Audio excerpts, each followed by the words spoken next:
ولله ما في السماوات وما في الأرض ليجزي الذين أساءوا بما عملوا ويجزي الذين أحسنوا بالحسنى.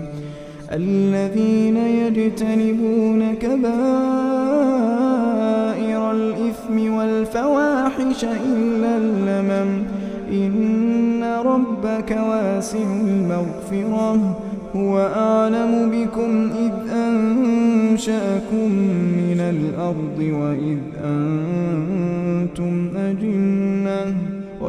أنتم أجنة في بطون أمهاتكم فلا تزكوا أنفسكم هو أعلم بمن اتقى.